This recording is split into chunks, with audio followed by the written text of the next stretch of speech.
Hi, so here are some thoughts on the Polonaise and double from Bach's Orchestral Suite number 2. First off, the Polonaise, I think you can have a pretty bouncy short stroke for this. I think it works with the kind of character of the piece. By contrast, the double I think can be a little more lyrical. It's our chance to play the melody with the flute kind of doing the counterpoint above us. Okay, so make sure that there's some lyricism and some fluidity in the double, a little more sort of jaunty and bouncy in the Polonaise. Do acknowledge dynamics and make sure that you're still phrasing, even though the bow strokes are kind of on the short side.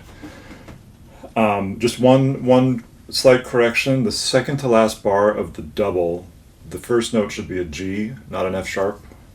So just make sure that you fix that before you do your recording. So.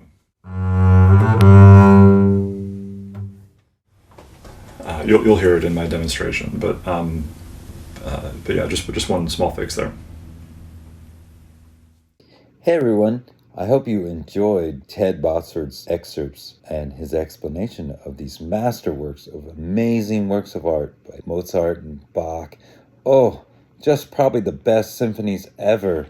The bass parts are just so cool to perform, and maybe if you keep practicing, you could be like Ted and playing in world-famous orchestra with the greatest musicians, getting to play these major works like he gets to do. So it's really inspiring to have him explain what to think about. So how he plays is really, really helpful, and I hope that it inspires you to understand that we all love to play solo bass, but don't forget that you're also very good and can go and play in your orchestras, from your school orchestra to your community orchestras to youth symphonies to district and state. It's just fantastic stuff out there. A lifetime of enjoyment of playing the bass, not just solos, but orchestra parts. So much fun. Oh, you're going to love it.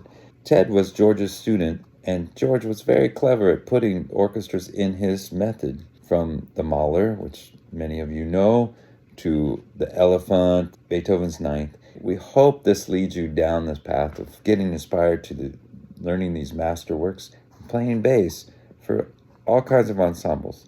Keep practicing, and we hope to see you at the next KCBass event. Have fun.